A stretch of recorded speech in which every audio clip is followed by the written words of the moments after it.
Hello there, and welcome to the first episode of the 5-minute The Lord of the Rings, The Fellowship of the Ring podcast. Maybe I should name it something else. But wait, hold on. Did I beat like a world record with this length? Let me check. Great, I can't find anything. Well, since nothing appears to exist, and with that I mean does not appear on the first page of Google because I cannot be bothered, I declare myself the Lord of Podcasts, for I have the longest name. Yeah, what did you think I was going to say? I will be analysing and dissecting the great movie that is the first one of this trilogy. Connections to other works and some symbolism, and of course movie theory, shall be part of this podcast. I was inspired by the ever so amazing German YouTuber called Mirror, who did the same thing with Harry Potter and the Philosopher's Stone, Sorcerer's Stone, region-depending stone. Listen, in German we only have one name for it, and not several, like in English, okay? But we are not here for that. We are here for the father of all fantasy, Lord of the Rings. This podcast is meant to be funny, reminiscent, prove how little you actually know of Tolkien's world, and go way too much into detail with everything. For the people who have only seen the movies, get ready my friend, because you're in a ride for information overload. And for the people who have read the books front to back and memorized the Bible, which is the Silmarillion, enjoy yelling at me for getting things wrong, for I am only human. Oh, one final thing.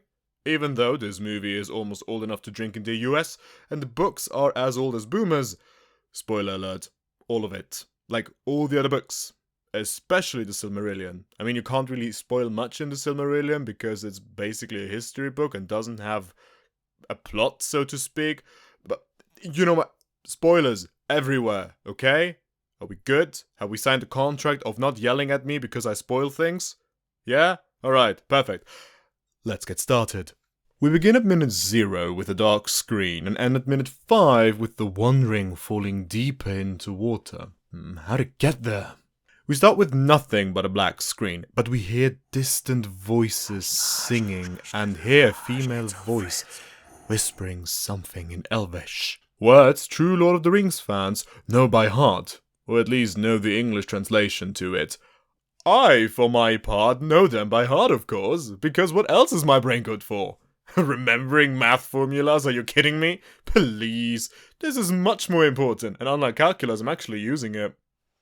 Followed by the translation into English by the voice of none other than Cate Blanchett as Galadriel, saying, "The world has changed." It continues then with Elvish words of Yamar prestar yen. And its followed translation with "I feel it in the water." She goes on, Han mathon nechai. I feel it in the earth. Now, we had 2 times a sentence beginning with I feel, and we can hear that both these times in Elvish it goes with Han matho. It does vary a bit in writing and pronunciation a bit, but you can figure out already that Han probably means something along the lines of I or me, and matho or matho, however you want to properly pronounce it, means to feel or to sense in the Elvish language, showing really how much thought Tolkien put into this language. He created several dialects and variations of this language. We can count 10 different variations of it. But for this podcast episode, I will focus mostly on Quenya. Why? Well, the character speaking right now is Galadriel. We, the audience, know this, of course, because we have seen this film already, like a bajillion times. So we know this is Galadriel. We know that she is of the House of the Noldor, and they speak Quenya, which is the language of the Noldor and Vanya, back home in Valle. It makes sense, okay? So we can basically assume that this is the language that Galadriel speaks right now, or basically what Elvish is uttered here in the prologue.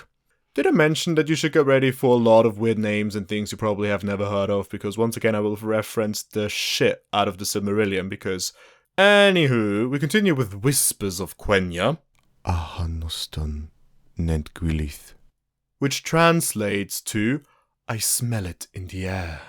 Galadriel continues her narration with the sentence of that much that once was is lost, for none now live who remember it, And this is followed by a beautiful single string playing the theme of The Lord of the Rings. And with that, the title, The Lord of the Rings, fades in with a beautiful crafted font and its beautiful golden letters. It gives me the shivers. Just hearing this very high-pitched string is enough to capture your attention, or at least give me the absolute shivers and throw me back many years ago when I heard it the first time and was instantly hooked. This music is brilliant. Shout out to Howard Shore, who is the conductor of the movies. This piece is referenced as The History of the One Ring, and it's a minor key string melody that plays over the title card here and in all the other movies as well. Howard Shore has considered this theme more to be the main theme than, let's say, the Shire, given that its basic notes are the basis for all the other themes in the score. He always uses this bassline of this melody, and it comes up every time. There's some of it everywhere, which is why every piece of music sounds so vaguely familiar. And this is absolutely genius, and I love when conductors do this, because you build a relationship with the music. It's not sudden action and explosion noises giving away to a completely new score. No, it is something the viewer is familiar with and can recognize, even if it's just subconsciously. A sensory association might be a good term for it. One of your senses picks something up and is immediately reminded of an emotion you felt long ago. You didn't try to remember the feeling, but it just came up. Also important and interesting to note here is the first thing that we see on the screen is the title The Lord of the Rings, and the first very prominent sound we hear is the theme of the One Ring. So we instantly connect this with our perfect human brains, of course, and I just love it. It's amazing. 10 out of 10, would watch a bajillion times again. Also, it is hard to believe, I know, but the font style which we see now on this title card is much older than the Lord of the Rings books. It was designed by a man named William Morris back in 1893, and it's a combination of the smooth transition and sharpened outlines, and it looks very stylish and elegant. Very easy to read, but it seems very hard to write by hand, and that was the intention, to look very pleasing, but very, very effort, like very much effort. English is hard. Now with that out of the way, let's continue. The music continues to play, and the title fades back into the black and the darkness fades away as well, and we hear soft noises of fire, and then we see fire. Someone is using a blacksmith tong to take something out of the fire that has been heating up in there. It is the material of which the Rings of Powers were forged with. In the next image, we see the same thing poured into a form, and as we all know, this is the forging of the 3 Elven rings. Galadriel quotes me and says, "It began with the forging of the great rings." Well, not entirely quoting, but close. In the next frames, we see 3 hands rising up to show us their new bling, and we see 3 rings beautifully and elegantly made. Those are, of course, the 3 Elven Rings of Power, the most powerful after the One Ring of Sauron. The first ring is Narya, and it has a beautiful red stone, and the name originates from Quenya, from the word nar, and it means fire. Narya is the Great Ring of Fire and the Red Dragon, and it was originally given to Cerdon, the Master of the Grey Havens. We'll get to him later. Din din din. Side note. It is pronounced Círdan, not Cerdon. Please excuse me, for I am continuously pronouncing it wrong, but I couldn't be bothered to record everything again. Thank you. Din din din. The second ring was Nenya, and it was made of mithril. Mithril is silvery metal, very lightweight, but insanely strong and robust. It was mainly mined by the dwarves in Khazad-dûm, aka Moria. I'll go into more detail with mithril in another podcast episode. Also, get ready to hear in another podcast episode a lot, because it'll be necessary. A lot. The name Nenya also comes from Quenya, from the word nen, and it means water. It's also called the Ring of Adamant, the Ring of Water, or simply the White Ring. It was given to Galadriel, and she wears it till the end of the trilogy. Again, powers and abilities of this ring I'll address in another podcast. The third and most powerful of the three is Vilja, and was made of gold and adorned with a great blue stone. Like the others, the name comes from Quenya, with the word literally the same, Vilja, meaning air. It is also called the Ring of Air, or the Ring of Firmament, or simply the Blue Ring. The ring was given to Gil-galad, and he was the High King of the Noldor and the second cousin to Galadriel. His grandfather was her brother, so to give you an idea how they are related to each other. Now, until Peter Jackson, we never had such a detailed design of the Elven rings, or all the rings of power for that matter, and such amazing design don't just into existence. So, who actually came up with their looks? Like most things, when it comes to film, there is not just one person working on one thing, but a team of artists and experts. The name, which is the most well-known when it comes to this topic, is Jens Høyer Hansen, but he is mostly known for the design of the One Ring. I want to know who made the Elven rings. Well, the only other designer who is specifically mentioned is Jasmine Watson.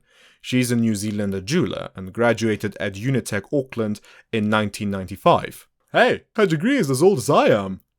Look how much I have in common with a person who is affiliated to the Lord of the Rings trilogy. It must be fair that I'm doing a podcast about this. However, she wasn't only involved with the Lord of the Rings franchise, but also with Narnia, which is pretty funny because J.R.R. Tolkien, the writer of the Lord of the Rings, and C.S. Lewis, the writer of Narnia, had actually known each other in life and had very different ways to tell their stories.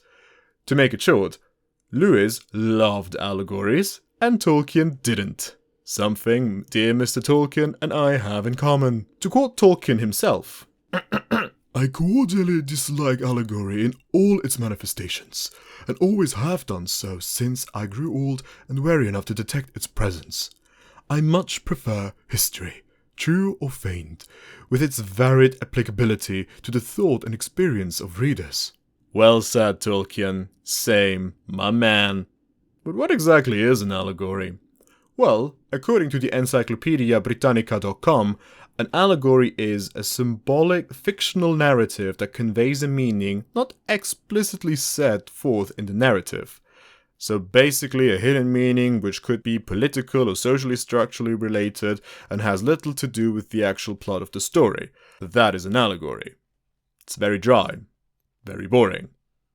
How do we get here? Oh right, jewelers.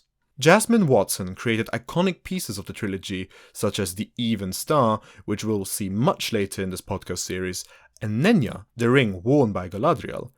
Now, seeing that Nenya looks very different in comparison to the other Elven rings, I am not entirely sure if she was the main designer of the other two.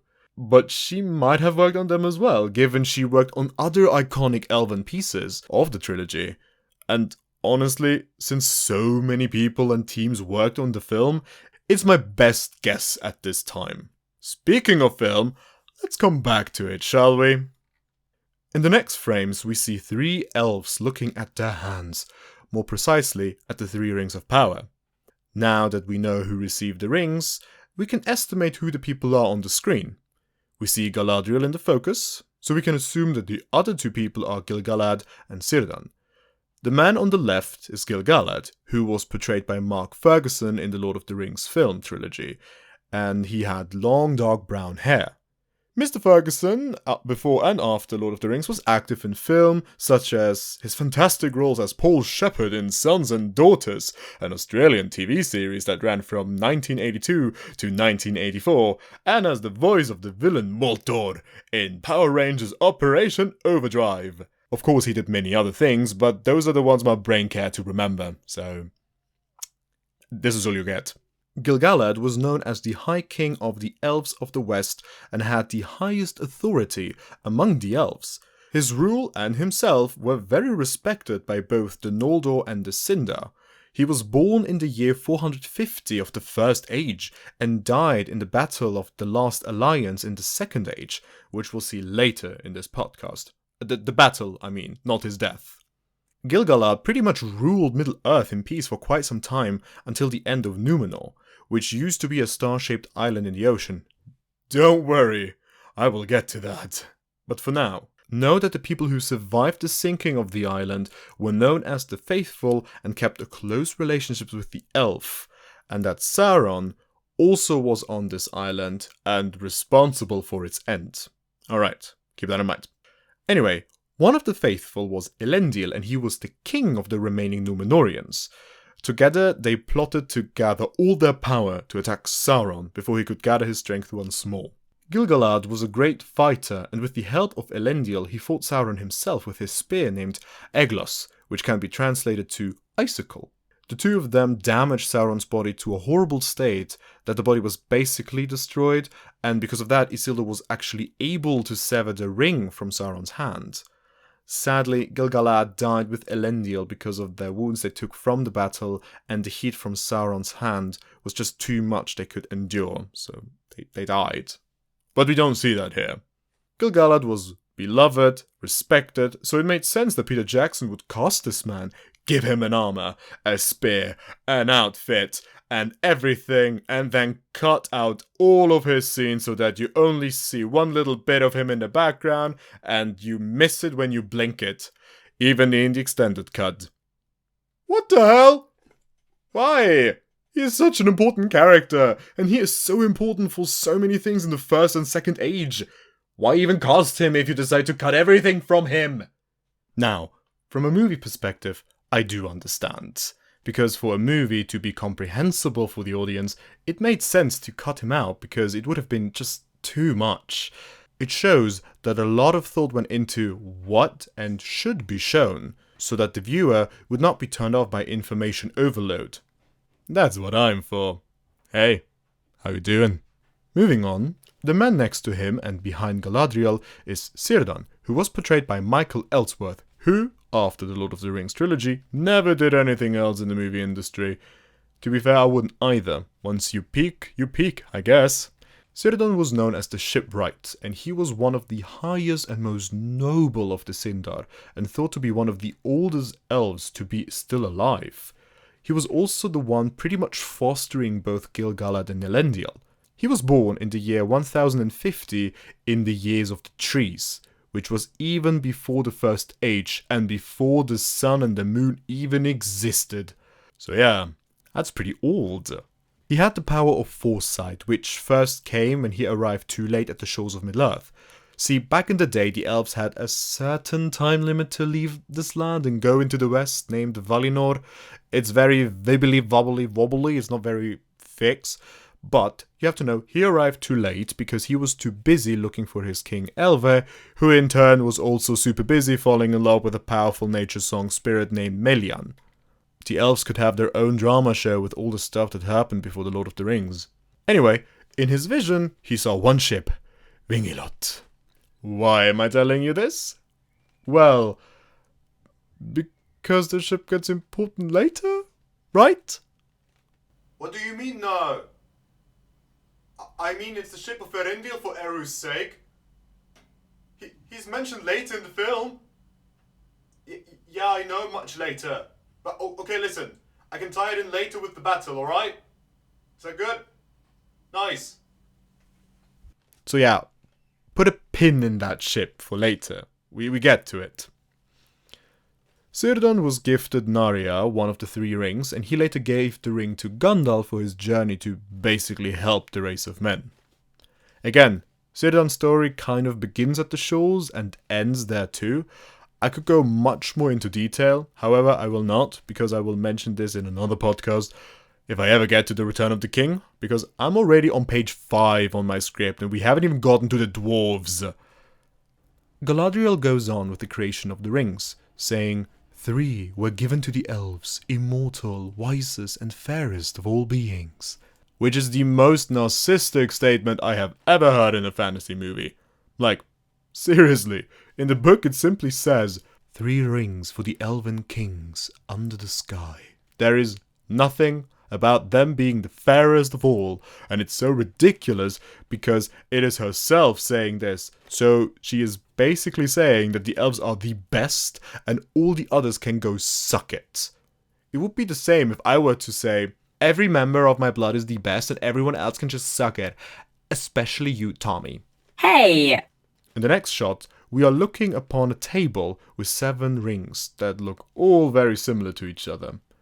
Those are the 7 rings of the dwarves, as Galadriel explains. 7 to the dwarf lords, great miners and craftsmen of the mountain halls. In the book, it's also much simpler.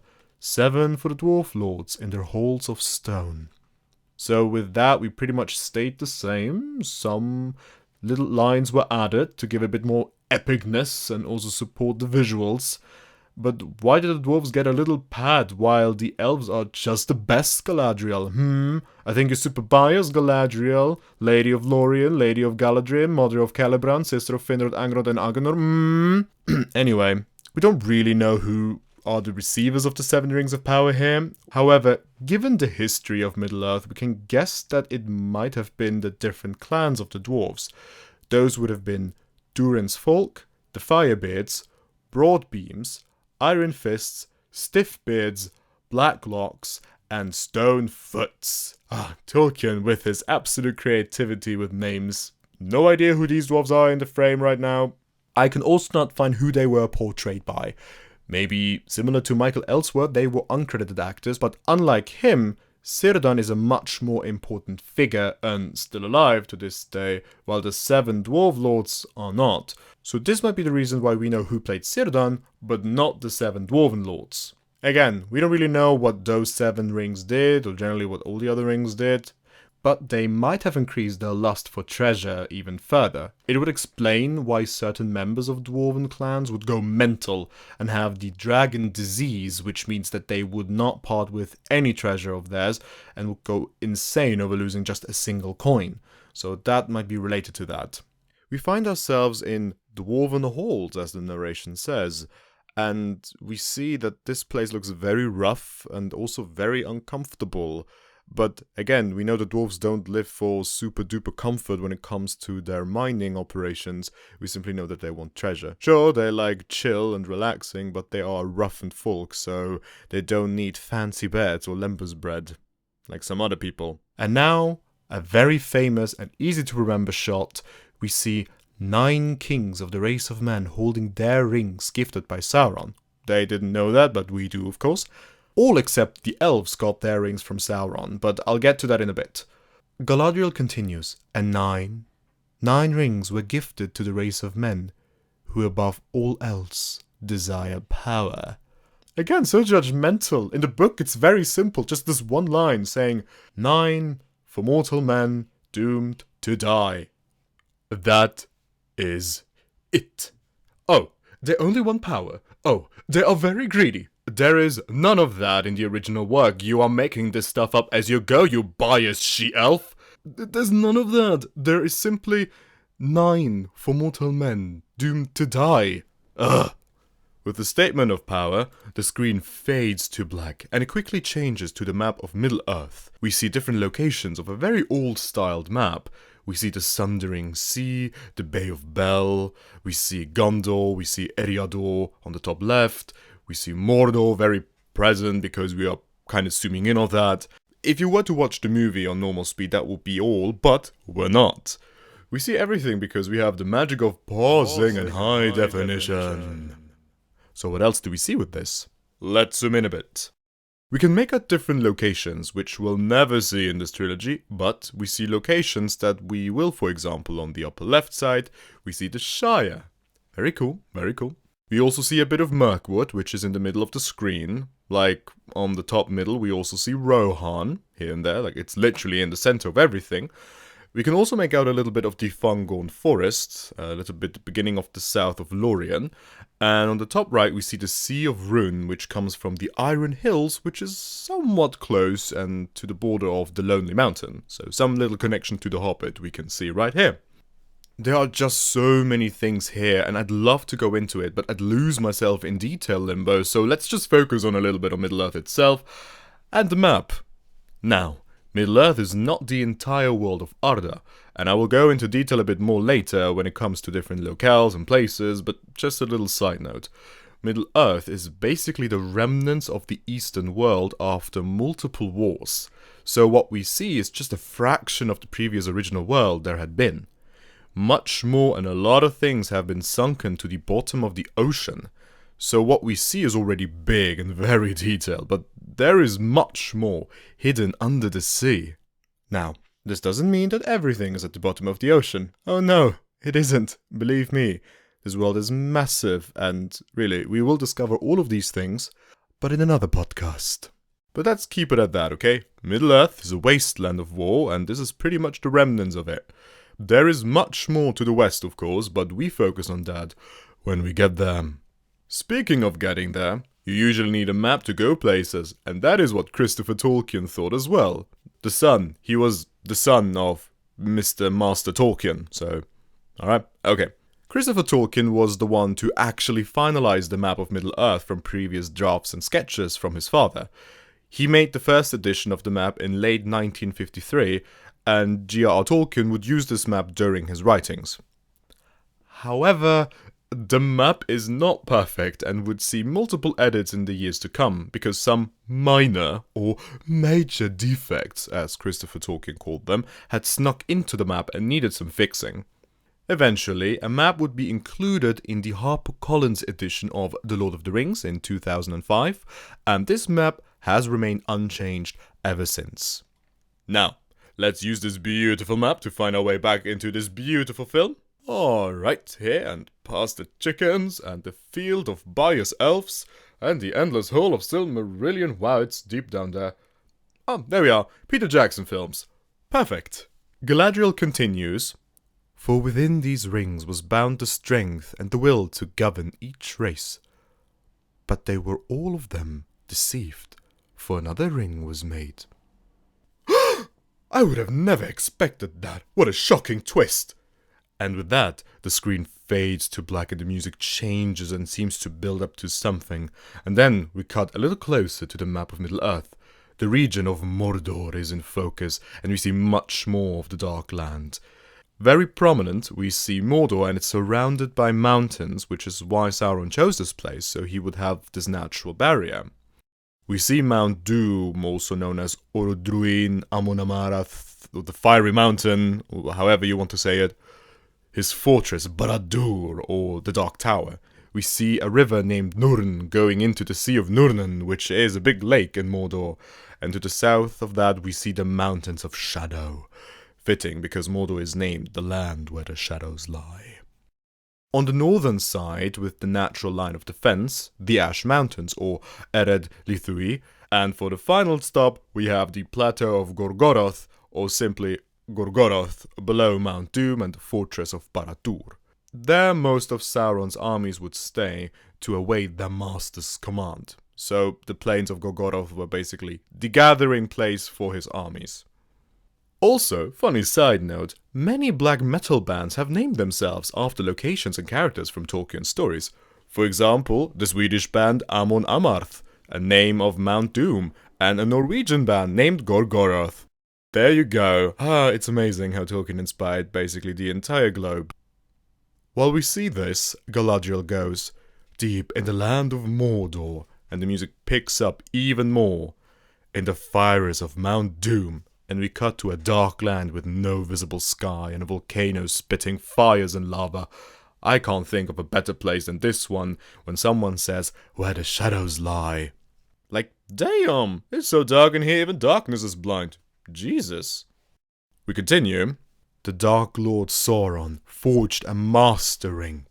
And for the first time, we see the face? Helmet? We don't really see his face. Well, the helmet, at least, of Sauron. It is a large and especially long metal helmet with 2 holes for the eyes and 2 longer slits in the middle for, I assume, his nose. Well, I guess only one Dark Lord in fantasy is allowed to have a nose, and it is this one. Even though we don't see it.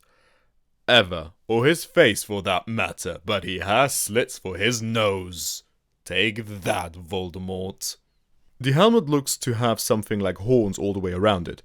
It could be, oh yeah, evil overlord, make him devilish looking.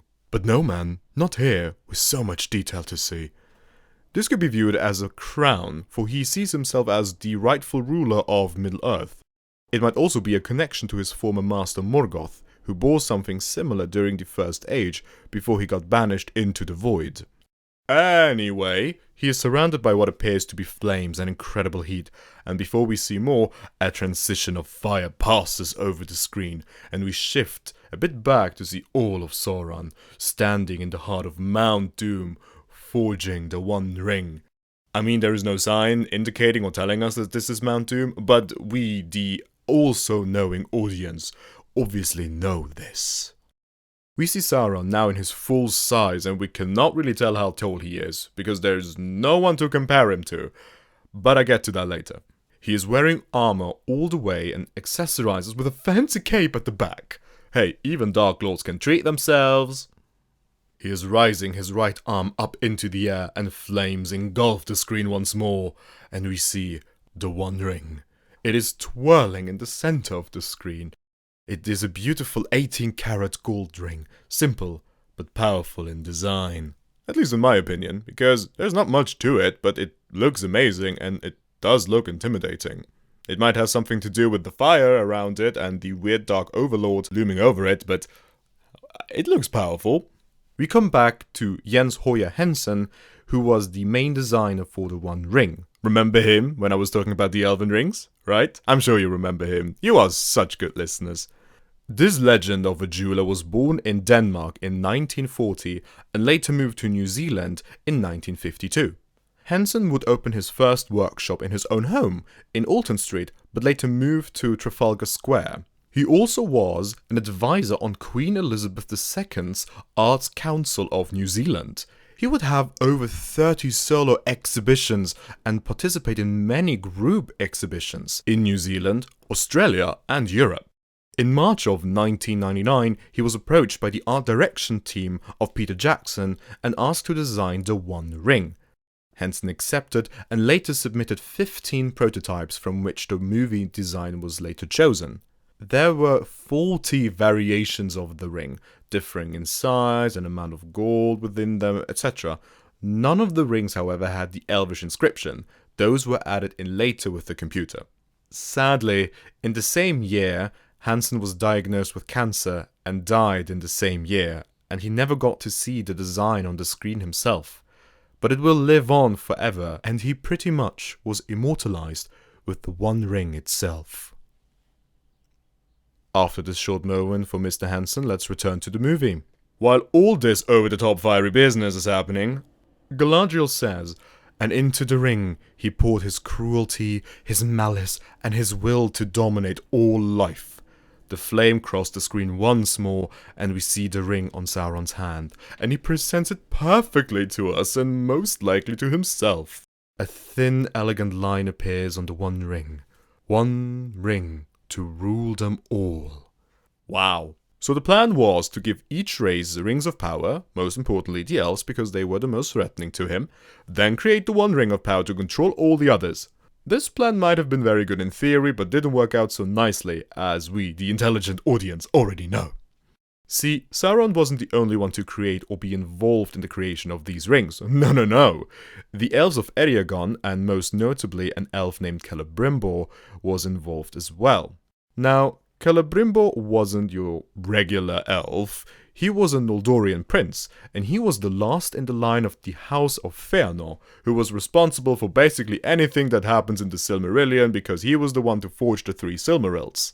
You can guess why the Silmarillion is called the Silmarillion, if you have gems in it that are called the Silmarils. See, Celebrimbor was a master smith, similar to his grandfather Feanor. He was the one responsible creating the 3 great elven rings, Vilya, Narya, and Nenya. Important to note that Sauron had no impact on those rings, he never touched them and had no influence on them. We will get detail with Celebrimbor and all the stuff in another podcast when we reach the Gates of Moria, so hang on. Now, Celebrimbor had gifted the rings to the 3 powerful elves, but why even make the rings, or jewelry in general? Well, Sauron went to Celebrimbor and the Eregion elves and suggested to let's make these powerful and beautiful rings for the rulers of the elves and other races so they can defend against the forces of Sauron. No one knew he was Sauron himself because he had taken the form of Anatar, the Lord of Gifts. Seriously, like no one caught up on this? I mean, Sauron was known to be a deceiver, and no one caught up on the fact that this random elf just showed up and said, "Oh, I am the Lord of Gifts, let's make a bunch of rings." No scam. Now, the higher-ups actually didn't trust him, like Galadriel or Gil-galad, and they wouldn't accept anything from him. But the Eregion elves did, and so did Celebrimbor, who might have even fallen for Anatar because he was rather pretty, but that is up for speculation. Anyway, they get to work and they forge 16 rings of powers. 7 for the dwarves and 9 for the men, and the other 3 Celebrimbor worked on alone. This was very good, because this screwed Sauron over, because the moment he had put on the one ring, the bearers of the 3 elven rings noticed his presence and instantly took off their rings. This made him furious. Well, understandable if the plan you worked on for Eru knows how long, and then it doesn't work on your main target. Now, some might say... But what about the other races? What about the dwarves? What about the men? How did they end up? Well, Tommy, see, the dwarves were kind of impossible to control, because they have such stubborn minds and just focus on their own thing of mining and hoarding. They did get a bit corrupted by the rings, but Sauron didn't really have much of an influence on them. The men, however, were a different story. They were much easier to corrupt, and much easier to turn them to his side, and so forth. But he didn't know where the 3 elven rings were, and he needed to know, because they were rather powerful. So he captured the one person who would know. He captured Celebrimbor and tortured him for I don't know how long, but he never gave away the location of the 3 elven rings. He did give away the location of the 16 other rings, of which Sauron was able to reclaim the majority of, but the elven rings Celebrimbor never gave up. Sauron then killed Celebrimbor with 1,000 arrows and impaled his body onto a spear when he would ride into war with the elves to show that this would happen if you go against Sauron. Pretty savage and monstrous, in my opinion. But still, why rings? Why jewelry? Couldn't it be anything else? Couldn't it be a sword or a scarf? Why not any of this? Why not the fabulous cape that he is wearing right now? Why a ring? The reason for that could lie in Sauron's origin. See, Sauron wasn't always just Sauron, he was once a good guy. For that, we would need to dive into the Silmarillion a bit. So, better hold on tight, do not let go of my hand, and do not follow the shiny things. Do you understand? What? Understood? Good. Let's go! Na-na-na-na-na-na. Okay. Sauron, Telperion, Lord, no. The Wolf Rot, no. Spider and trees with gender, no. Killing your cousins for stones, no. There we are. A guide to Melkor made me do it. Wonderful. Now, long ago, Sauron belonged to the Maya, which are powerful spirits. For example, Gandalf or also the Balrog in Moria, they're also both Maya, but less powerful than Sauron. Sauron was a Maya under Aule, who is the Valar of forgery and smithy and all the jazz. Valar are like the angels of this universe.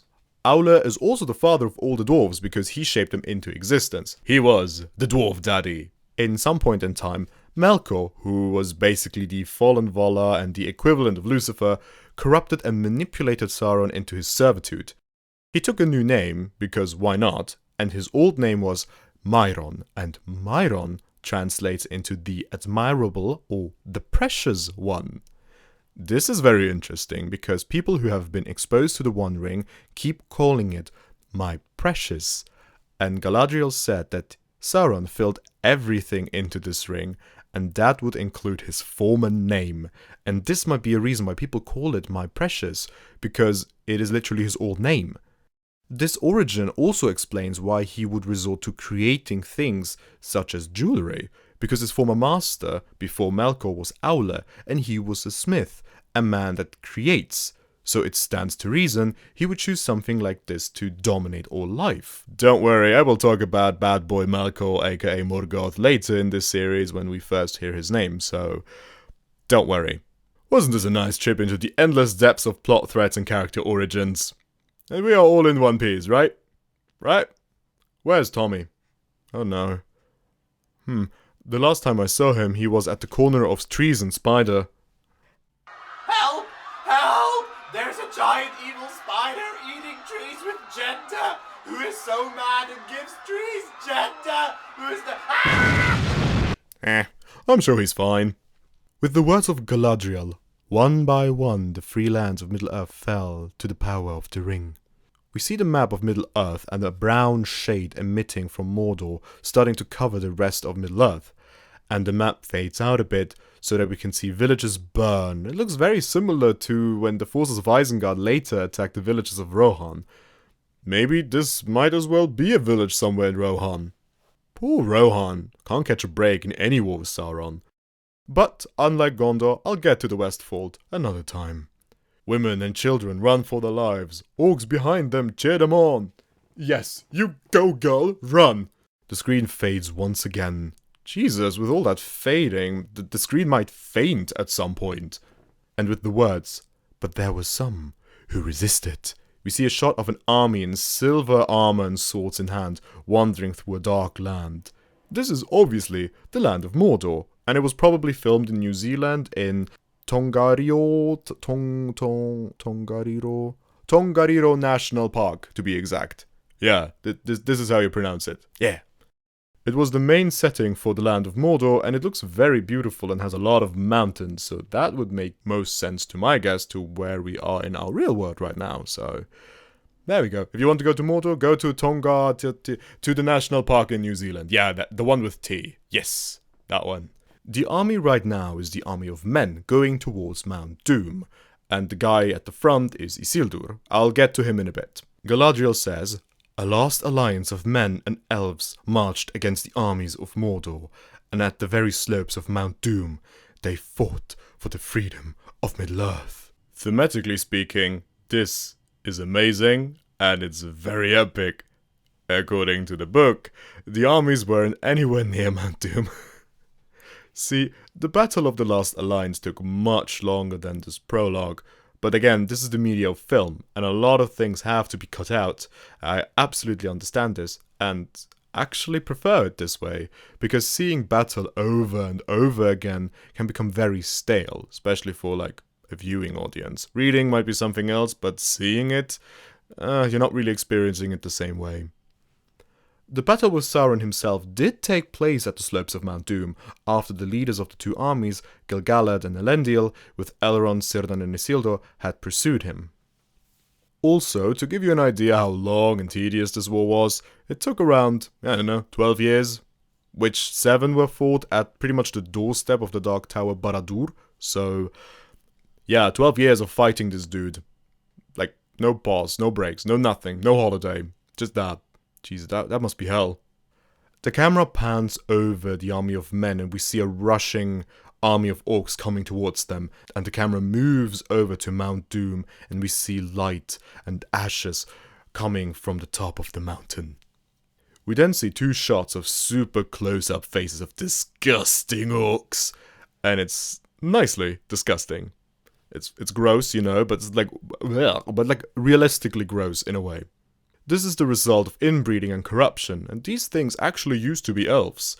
But I will get to that in another podcast, because I could lose myself in details and everything, but here, let's keep it at that, shall we? This orc has crooked teeth and has grey-brown skin and wears a helmet that is way too big for his head. All of the orcs seem to be wearing leather armor or patterned armor that doesn't really perfectly fit them. The orc gives us a hissing growl, and then we move on to another orc that looks a bit more CGI than anything else. And it might have been very good CGI back then, but it aged pretty bad. His eyes are just yellow, like nothing else. Either those are very interesting contact lenses, or it's badly aged CGI. He also has a lot of ring piercings in his nose, squishing it to his skull, and even his eyebrows are made out of piercings. His teeth are crooked and coming out of his mouth, and you can see like a twisted ear on his side, and the skin seems to be decaying flesh. And all in all, it looks very disgusting. Perfect vision for a horrible evil creature working for a horrible evil Dark Lord. Now, I would like to give a big shout out to the makeup department of the trilogy. For this film, over 50 people worked for the makeup department, which, it sounds like a lot of people, but given the scale of everything, it sounds like almost nothing. So, yeah. 2 names came up more than others. Rick Finlater, he also worked on the Hobbit trilogy and the 3rd Narnia movie. Peter King, aka Peter Swords King, the fuck, who also worked on the Hobbit trilogy, and Tommy Lane, who is an American prosthetic makeup artist. I might like to correct this, it's 3 names that came up, not 2, so it's 3. Again, she also worked on the Hobbit trilogy, and like Finlater, was involved in Narnia, but the first movie, not the third.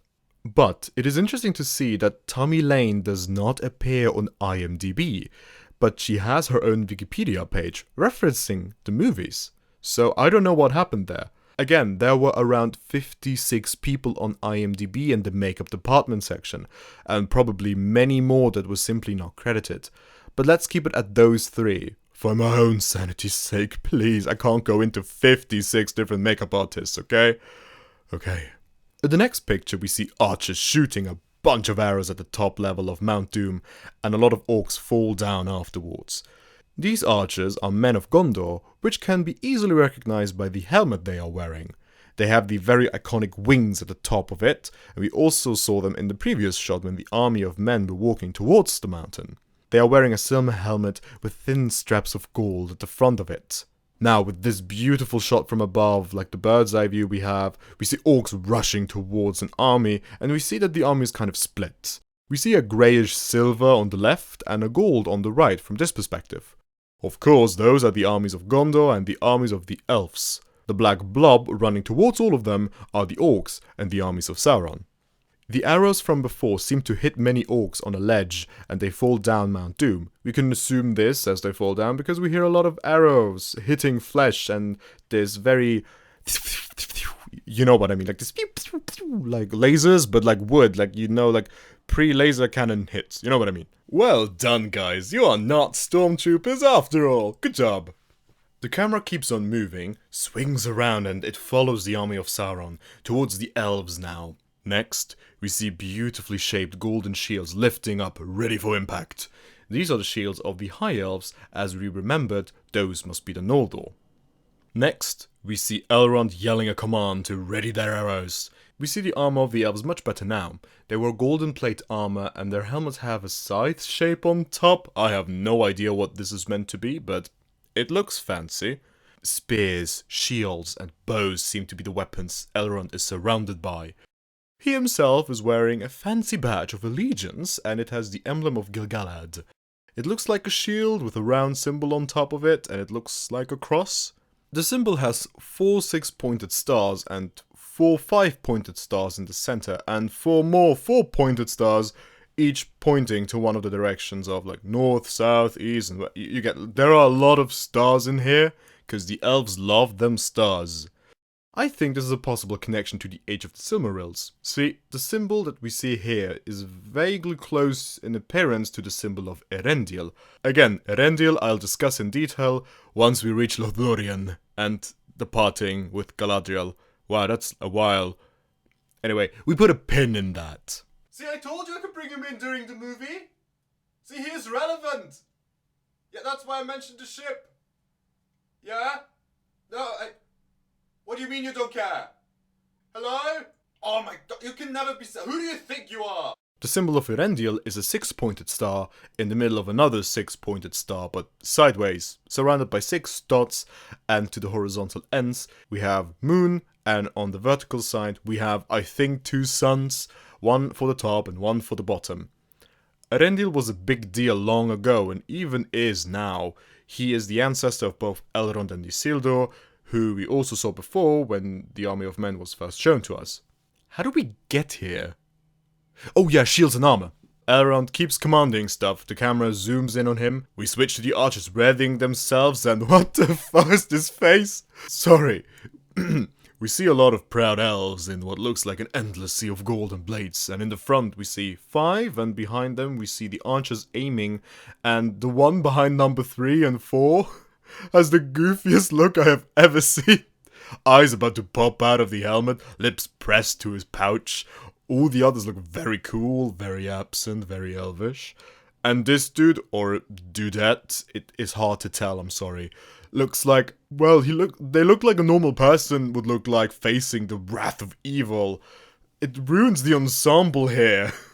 Who are you? The camera goes through the lines of archers, then to the moving horde of orcs. We hear Elrond still shouting things in Elvish, and then the archers let loose, and only a few inches away, arrows rush past Elrond and other elves. They stay cool. Of course they are, because they're elves. Elves are cool. You are cool. The arrows shoot down a good chunk of the first line, but more close in, and we see the orcs reaching the lines of elves. Each of the front elves is holding a long sword, and they swing it perfectly, like in practice, one after the other. You could almost think that this right now is a performance to look very good and cool. But yeah, of course, elves are just so cool, that is why it looks so perfectly in sync, and not because this is a choreography. The camera shows us a lot of people and orcs running around and giving us a good sense of chaos because it is pretty hard to focus on anything here. It cuts from person to person. Once we're in the field with all the nameless background characters, then next we see Elrond passing us, and then for just a moment we see the glorious and ever so important Gil-galad, portrayed by Mark Ferguson. We see him swing his glaive or spear named Aeglos, meaning icicle. It even has Elvish inscription on it, like some weapons of the elves do. And it states, Gil-galad ekvei vegnanen matha, eithelig nin iorkostatha, nin kniel na nugrothos, hones nin istatha Aeglos. Also, I'd like to apologize for my horrible Elvish, because I skipped Elvish 101 when I was a kid, because I did other things then. Please don't hurt me. Which obviously translates to, Gil-galad wields a well-made spear. The orc will fear my point of ice. When he sees me, in fear of death, he will know my name. Aeglos. That is pretty dope for a weapon we see here. And never again. Ever. Again, I understand why. But why? We see the armor of Gil-galad a bit better now and can make out a lot more blue, which is the color of the Noldor. Gil-galad slays an orc and thrusts the spear into it with a big groan. Like he takes some very interesting pleasure in it. Here we see his symbol a bit better, and we do see the general shape of a six-pointed star. At least the outer lines. So yeah. Also, he is wearing something like a crown. You can see it just a little above his ear in this shot. Again, after that we never see him again, so bye. Now, we see the king of Gondor, Elendil. In Quenya, his name means elf friend. Perfect. He was also known as the Tall or the Fair. Here in the trilogy, he is portrayed by Peter Mackenzie. After Lord of the Rings, he was active in the movie King Kong in 2005, and nothing after that.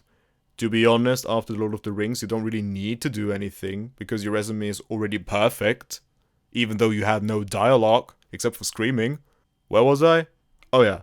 Although he has no dialogue, Elendil was a very important figure in the history and shaping of Middle-earth.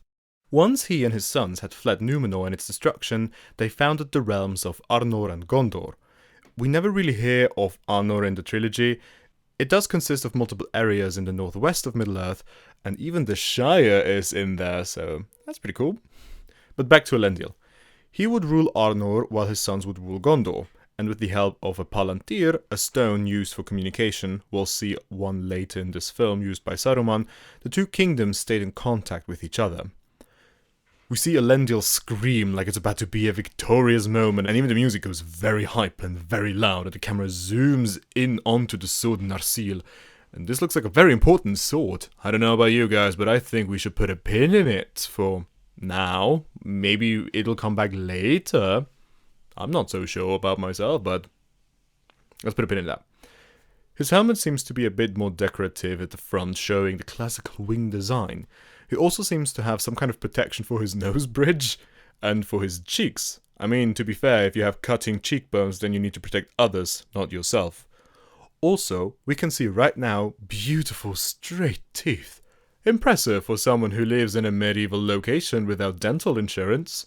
Good on you, Mackenzie. Good on you. Galadriel says, victory was near.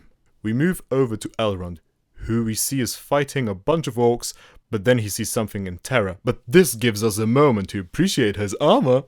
We see that shoulder pads that he has go down a bit on his shoulder and arm, and it looks like leaves. We can also see below that the armor is not just blank armor, but has beautiful lines and very intricate designs. And under the armor we can also see some blue fabric. Again, this is a color related to the Noldor, and this simply shows once more his allegiance to Gil-galad. We see a few frames later his sword, Hat-Hafang, which does not exist in the books. It is a creation from the movies. And like Gil-galad's blade, it also has inscriptions, which says Ein estar Hat-Hafang, ik hathol hen, than arondan ithangani arven. Translating to, this blade is called Hat-Hafang, a noble defense against the enemy throng for a noble maiden. Remember the word Arwen for maiden. In a few 100 years, when we have dinner with Aragorn, I will come back to that name. Next, for the first time up close, we see Isildur, played by Harry Sinclair, who, next to his acting, also wrote a bunch of scripts, and also was the director of some movies. For example, The Price of Milk, or Star-Crossed, or Linda's Body, or other movies I have never heard of before. He did have a part in The Return of the King as well, and he had another role where he played something in Don't Call It a Comeback, a movie in which a Manhattan bachelor dies and goes to the other side and tries to convince an angel to put him back into his body so he can have a one-night stand. Cool, I guess. Let's go back to a good movie, shall we? As we already know, Isildur was the son of Elendil. Like his father, he was born on Númenor before its destruction and arrived in Middle-earth with many other of the faithful. He was also the one to plant the seed of the White Tree in Minas Tirith. He and his brother ruled Gondor together, while their father would remain in the north. Also important to note is that he had a brother named Anarion, who also died in the battle against Sauron. We literally have a dun-dun moment, because the music really goes dun-dun. It cuts over to the hand and moving body of Sauron, and the music almost entirely fades away. Well done, Galadriel, way to jinx it. She simply says now, for the power of the ring could not be undone. Oh, certainly. I thought victory was near. What happened to that, you biased elf? Ugh. We can see Sauron is wearing the same outfit he wore in the last scene we saw him in, and the ring is glowing very intensely, and appears very dark in this shot. He seems to carry some sort of weapon with both hands. We cut back to Elendil in shock, and the men behind him come closer to protect their king. Especially the guy to the right with his pouchy lip. Yeah, that'll scare him. The look of caveman. We move further away and we see a collection of men and elves together. Something is coming into the picture, and we see horns coming in, towering all over them, and the expressions they have is a mixture of anger, confusion, but most importantly, fear. And then, a few moments later, the air seems to be absorbed by something, by some powerful presence, and then we see a very remarkable helmet, not easy to forget. This is Sauron, who joined the battlefield. The music goes away for a moment, and you could think that the air itself is hissing at the presence of Sauron. We get another close shot of the One Ring, showing us the source of Sauron's power, almost punching us in the face with it. We are so close that we can even read the markings in glorious HD. Like, we get it, Sauron. He's like a little child going up to his parents saying, Look, I made this pretty, right? Let me smash your head with that power. Or whatever children say these days. And this is exactly what Sauron proceeds on doing. For a quick moment, we see Sauron hit with his weapon, which turns out to be a mace, and witness him in all his glory. His shoulders are just as spiky as his helmet, and even his armor has some blades to the side. Damn, he's the epiphany of edgy. The music suddenly cuts in again, and we see a flash of light hitting a group of men and elves, and they go flying. They scream, and Sauron swings once more, and the same happens to the following line of soldiers. Then we cut back to the ring, ever so beautiful and clear, glowing on his finger, designed by the amazing Mr. Hansen. Then we see Sauron from a distance, behind a few lines of soldiers, and whoa, he's tall. Like, sure, he appeared to be tall before when he was towering over them, but now, in comparison to the others, he must be twice the size of a normal man. He's a big boy. I'm certain he eats 5 dozen eggs every day. One could almost say, no one hits like Sauron, no one swings like Sauron, no one forges shiny pretty things like Sauron. Except for Fëanor, but he's dead, and so are all his descendants, so yeah. More and more men and elves keep getting hit by Sauron's mace, and the moment gets more and more tense. We take position behind Sauron, and we see how many try to actually engage him, and he swats them away like little flies. This shows us one thing: this dude is strong. And may I add that the CGI for this scene looks pretty good. Sure, before, when we were behind the soldiers, it was kind of noticeable, but now behind Sauron, it's much less. This movie is almost as old as me and still holds up good, visually, most of the time. Is there hope for me as well then? Elendil has had enough, and with new determination he goes up to Sauron and immediately gets hit, crashes against the rock and dies. That was unnecessary. Isildur is shown to be shocked that his father just got thrown across the landscape with such a hit. How is this surprising to you? This guy is flipping away people like boogers. In The Fly, we see the sword drop to the floor, and I love the attention to detail here, because when Elendil crashes against the rock, we see the sword sheath, but there is no sword. Really nice touch there. Next, we see the eyes of the king slowly close. We also hear a very clear crunch sound, and I assume he just broke several bones with such a hit. Again, Book Elendil died alongside Gil-galad, fighting Sauron at the slopes of Mount Doom. After that, Isildur's shocked face is shown again, and he seems to just realize what has happened. God damn. My dagger just smashed! And rushes to his father to see if he is still alive. We also see his eye color better, brown with some green in it, unlike his father. It probably doesn't mean anything. Maybe he got the eyes from a very good friend of his mother. Isildur kneels down to his father, and we can see that he wears something more reddish beneath his armor, which is somewhat confusing given that the colors of Gondor are black and white. If Gil-galad can dress up for the occasion with his sigil and everything, why can't Isildur?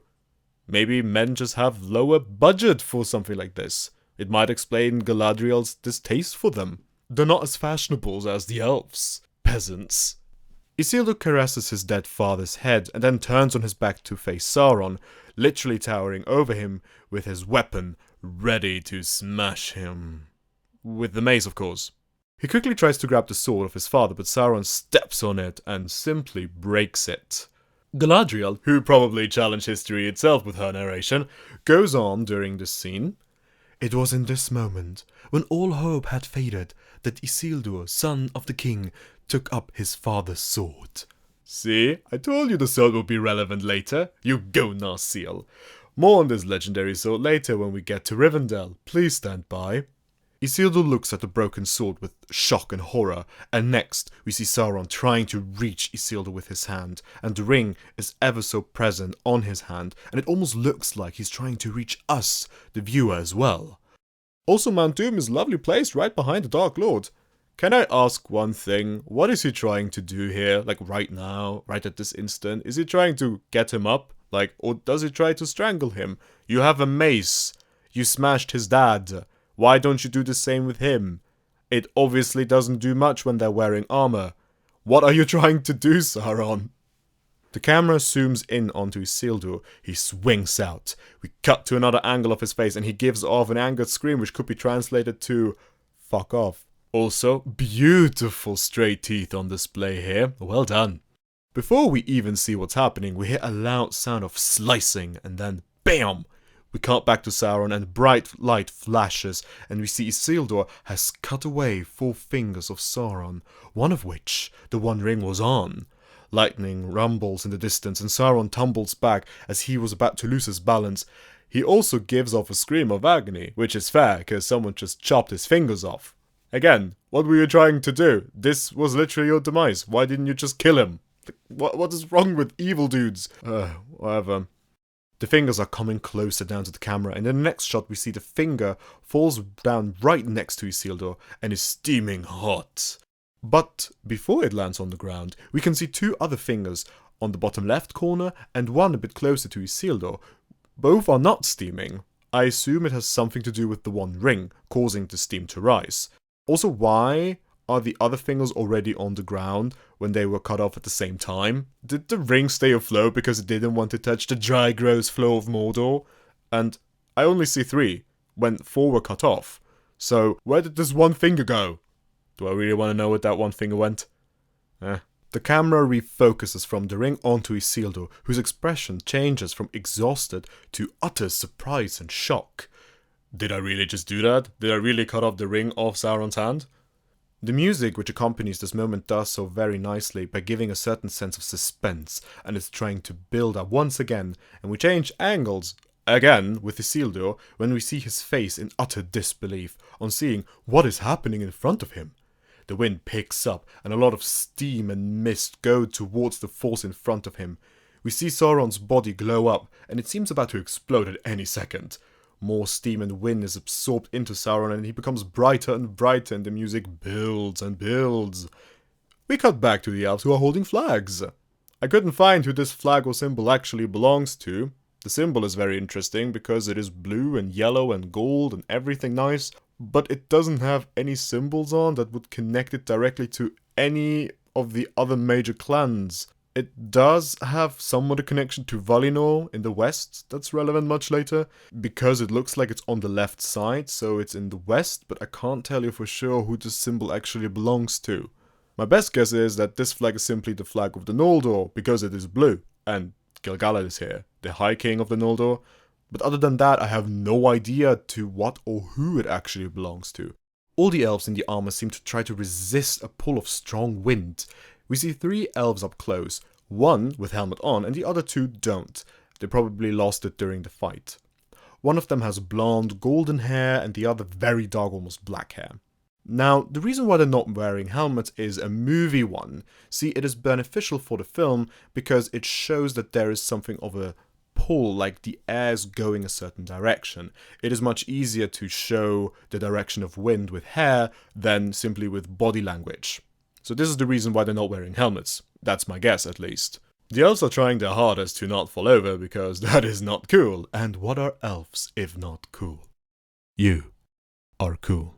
We cut away and see both armies, including Sauron's. There is a light collecting and gathering up, and the wind just goes into the center of all that light. In the center of that light is Sauron. We can see very little of him, but we can see him, much bigger and taller than all the others in the surrounding area. But also, where is the rock Isildur was cornered in? I know it's hard to see details right now, but I see none of that. This looks like an even plain. This could be Gorgorath and not the slopes of Mount Doom. Ugh, can you believe that this super long movie has mistakes in it? So unprofessional.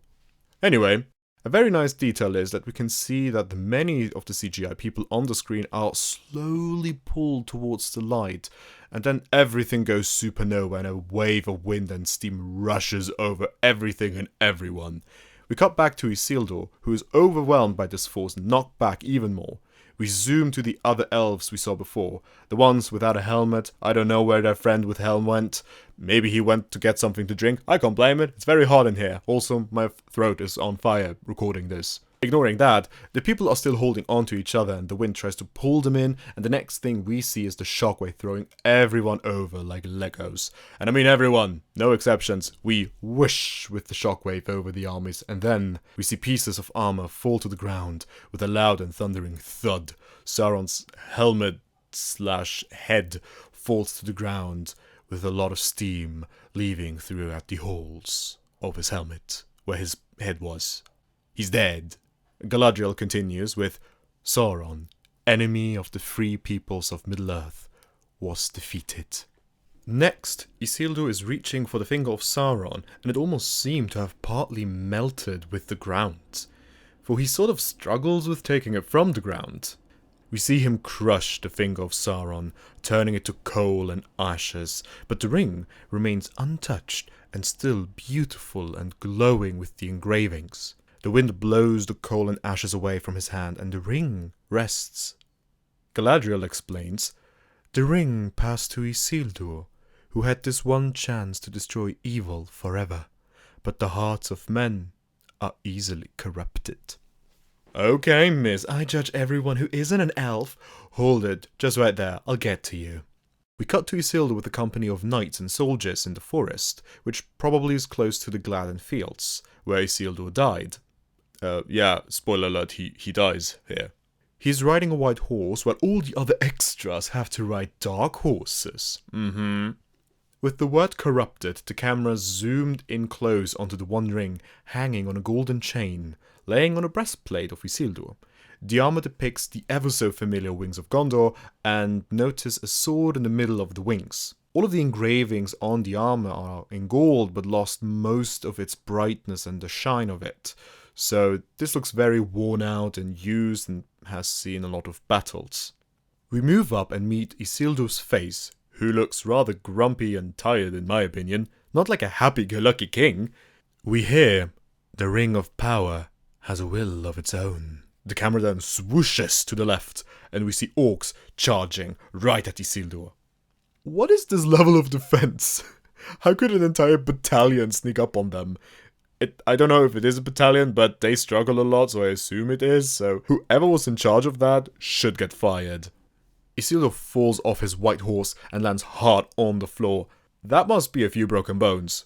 Horses start to panic, a battle ensues, and we cut back to Isildur, who's holding the One Ring with a worried expression. He rips it off the chain, and in the next scene in front of a very well made and impossible to notice green screen, he puts it on and disappears, while the rest of his men continue with the fight against the orcs. We see shrubbery move, and something invisible kicks leaves around and jumps into the river without causing a massive splash. With all the armor he is wearing, that's actually quite a feat. It looks more like a strong wave that came from the riverbank itself. Now we are below the water surface and see only the sky, when suddenly Isildur appears, and we see the ring had slipped away from his finger.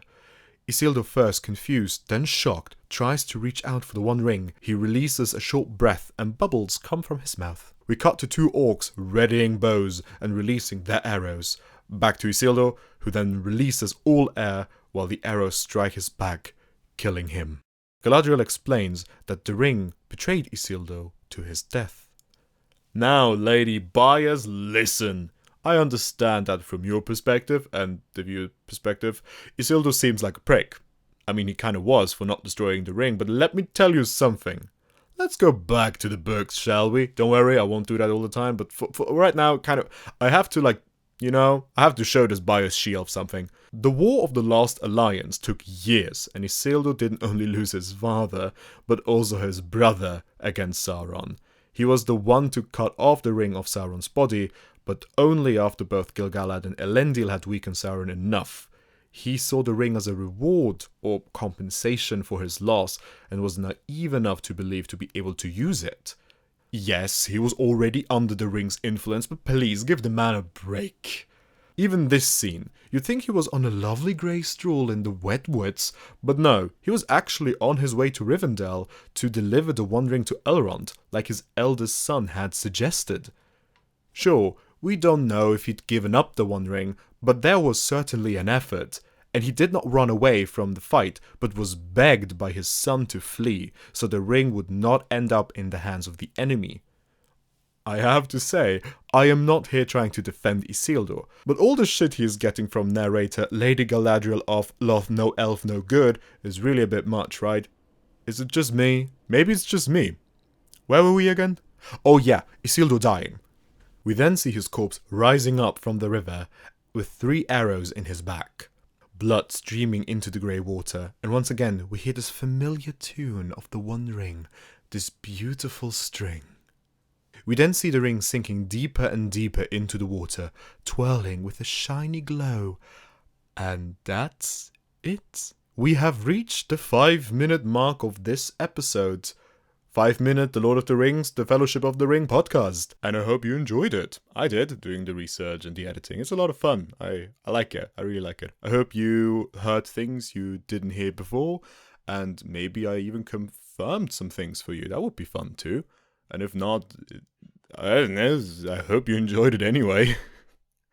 Yeah, so I could have gone into much more detail, for example, with the music and everything else, but the podcast was already over an hour for 5 minutes of the movie. If I continue like this, then we'll have over 40 episodes, and each episode will be around an hour, so that'll be 40 hours of content. That is a lot. Okay, that is multiple trilogies. That's like insane. The trilogy in total is like 12 hours. But yeah. What will happen next? Will it sink deeper? Will a fish eat the One Ring? Will we find out why Galadriel is such a biased lady? And would the ring be a good birthday present to your cousin?